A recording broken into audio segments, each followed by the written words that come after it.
Welcome back. We are covering number 20 of our 25 inspirational stories to encourage you in your business journey. And I want to thank you all for, joining us today for this video. And I'm going to leave a link to the playlist of the prior videos as well.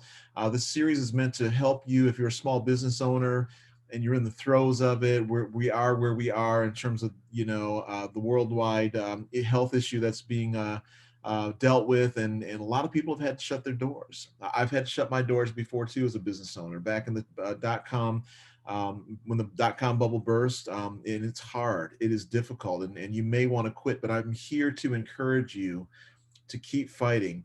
And even if you've had to recently shut your doors, or you feel discouraged and depressed about where things currently are, don't let this go without you learning something from it, and to figure out how you can do it again when things normalize, or however they normalize, right? And use this experience to grow.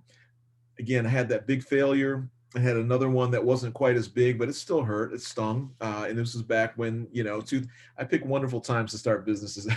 Right before the tech bubble burst, and then back in the Great Recession of, it was right after in 2010, late 2010, early 2011, when I was trying to raise capital to start an insurance company, and buy some agencies, and could not get the funding. So, and then I also started a social media company that just could not get the funding at the time to, tried to bootstrap that also. And so it's tough.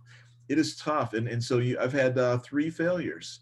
And again, it's one of those things that, I'm not proud of, but from each one of those I've learned. And so this series is meant to encourage you. I'm in it with you, doing it again with these two YouTube channels that I have, with Small Biz Shout Out, and then also with Free Advice from Your Uncle. And, again, if you haven't already, click the subscribe button, click the thumbs up, and click the alert button so you're notified of content. But again, I want to encourage you to not give up, and not, even if you've had a failure, if you took an L, don't give up. You got to get back in the game. You can take some time to recover.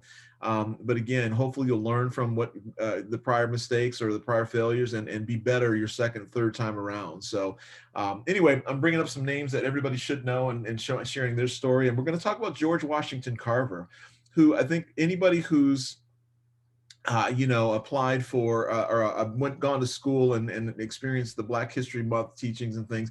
This is somebody who, with MLK and everybody else, Harriet Tubman, that typically gets covered, right? But I don't think that we appreciate the impact of him, his story, what he went through, and then also his impact on agriculture and science as a whole. So we're going to cover him. And so George Washington Carver, he was born a slave in Mississippi and didn't even know his exact birthday, right? And I don't think that we appreciate the magnitude of that, right? And then during that time when education was not afforded to Black people, and especially not slaves, right? It was actually used as an oppression method by not letting people learn to read, right? And so his parents were bought by a guy named a German immigrant named Moses Carver for $700. And again, what does that say right there, right? That you're being able to be bought and sold on a free market. And then his sister and his mother and Carver himself, they were kidnapped by night raiders from Arkansas. So he was separated from his father and his brother. And so again, that's his background. That's how he started. And I guarantee you that nobody listening or watching this video has experienced that kind of setback, or started further behind than him. I think that, again, I want to encourage you that if you're living in America, even on your worst day, and again, there's a lot of people that are suffering here, but for the majority of us living in America here, there are billions of people who would trade places with us in a heartbeat on our worst day. And I know it's easy to get depressed and get discouraged, but I want you to put it in perspective. People are still, even after everything that's gone on with Black Lives Movement and the racial, tension that's going on, and the financial tensions that's going on in this country, people are still flocking and wanting to come to America. So I guarantee you that none of us started out, behind the eight ball like George Washington Carver. So while he was born into slavery, and they were kidnapped at a young age, right? And he never saw his mother or sister again. He was kidnapped, I think, about 1 week. And Moses Carver hired somebody to try and track them down and bring them back, and he found George Washington Carver, and was brought him back. But he was still at an early age denied traditional education, as like as mentioned, as most Black people were at the time, and what had to kind of take an unconventional route. So but here's the success, right? He eventually was taught to read and write, eventually graduated from high school, and then went on to attend the Tuskegee College at Tuskegee University. And he had a sincere drive and desire for education. And this guy was truly, truly altruistic. And so he impacted the science and farming in America for generations to come, for both Black and white and white farmers, for everybody. His scientific impact in terms of crop rotation, what was very impactful, as America was, still growing in agriculture. So that's huge as well. But he also uh, had scientific achievements in terms of the peanut, and he had so many hundreds and hundreds of inventions in terms of how to utilize the peanut, and then he shared that information and helped again from a scientific standpoint. So he was truly an amazing American hero regardless of his color.